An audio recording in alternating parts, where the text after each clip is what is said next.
The New Mutants mission in Carnelia concludes. A new mutant is revealed, but what is their next mission?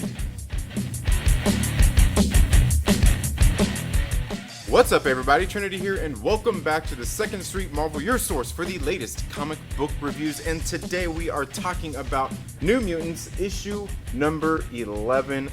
Guys, if you haven't been paying attention to all of the Dawn of X series, you should make sure that you go check them out. Because I gotta say, I'm kind of like, I haven't been pulling this one. I was gonna wait for a trade paperback on this one, but I gotta say, I've really come to like the New Mutants, this series, honestly.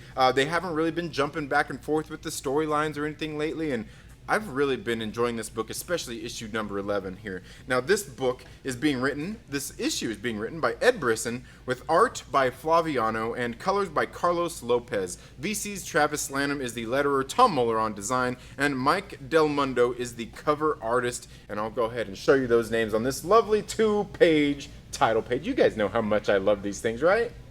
Right? Do I need to talk about it again? Yeah, anyway, let's go ahead and show you that cover once again. Go ahead and take a look at that there.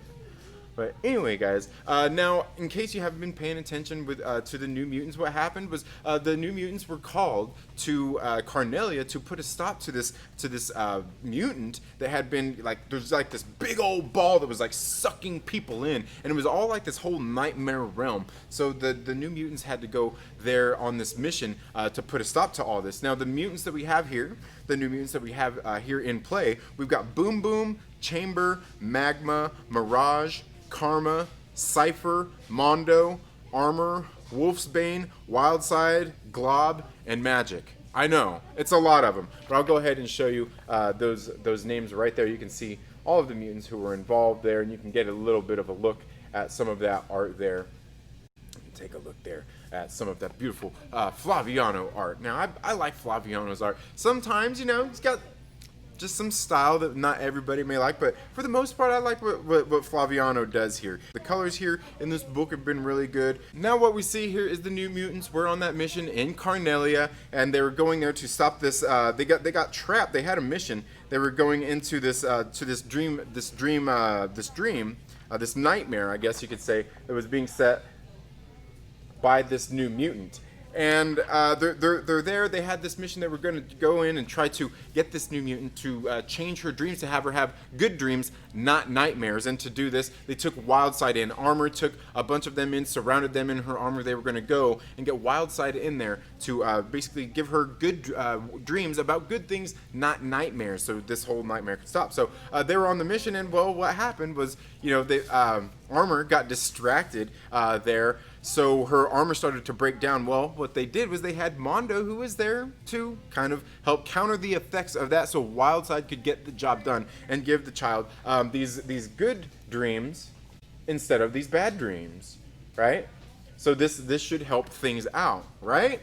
Of course it should, but now, naturally, once they get out of those dreams and everything, they return to, you know, just to reality, I guess, while there was some of the mutants there, only to be surrounded by all of the forces there in Carnelia to put a stop to everything. They kind of turned the tables on all the mutants here. They asked for their help, but now they're ready to, you know, they've got their guns pointed at them. You know, we know how much love the mutants get, right? Everybody loves mutants.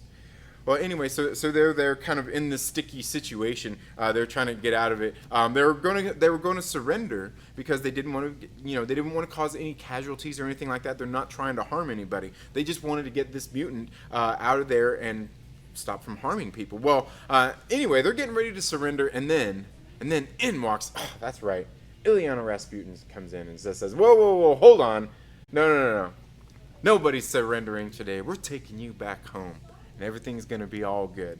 And we see here that all the mutants are wiped out. They're not ready to fight anyway, so they were ready to just surrender, but not when that's right, Illyana Rasputin. She just steps, man, I love it.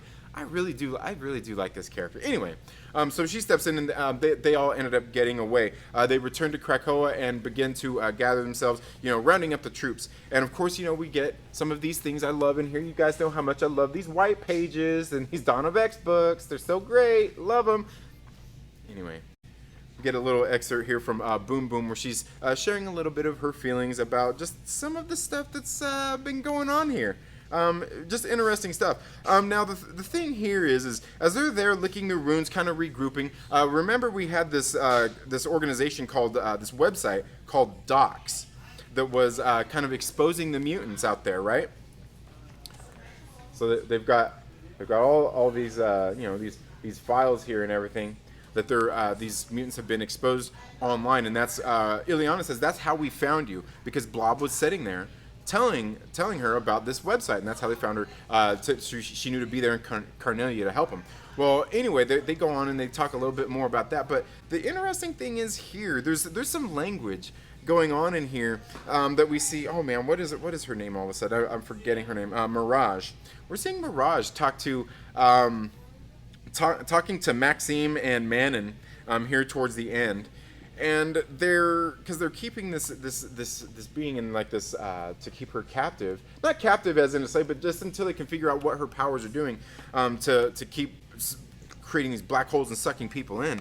They're having this conversation here, and it's very interesting that they're having this conversation, because I feel what she's saying here plays very much into what we see. What Mirage is saying here plays very much into what we see going on over in the X-Force series with Domino, and some of the conversation that was going on with Wolverine in that last issue of X-Force. So there's definitely something going on here. I mean, all of these things are kind of tying together. You know, Jonathan Hickman's been doing a very good job getting all of these stories and kind of making them all just kind of go into one story. Very good stuff going on here. Like I said, some of the things going on here in the language with Mirage, what she's talking about, to me, very much feels like she's talking about the exact situation going on with Domino. If you guys remember what's going on with Domino there, some of that conversation, I'm just telling you, I don't know. Maybe it's just me. Maybe all these guys in Krakoa, all these mutants and everything, need to get on the same team, get on the same page. I don't know, but that's just if you ask me. Let me know what you guys think about any of that stuff if you've read this issue already with some of that conversation. Am I wrong there? I don't know. But anyway, guys, that's all I have for this video today, folks. Thank you all so much for tuning in to the Second Street Marvel. If you haven't already, please make sure you're subscribed, click the little bell and all of that good stuff. Give this video a thumbs up if you like it. Give it a thumbs down if you don't. It's all good. It won't hurt my feelings, I promise. But while you're at it, make sure that you share it with a friend and invite them to come hang out with us here on the Second Street Marvel. You all have a good day, and we'll see you in the next video. Later.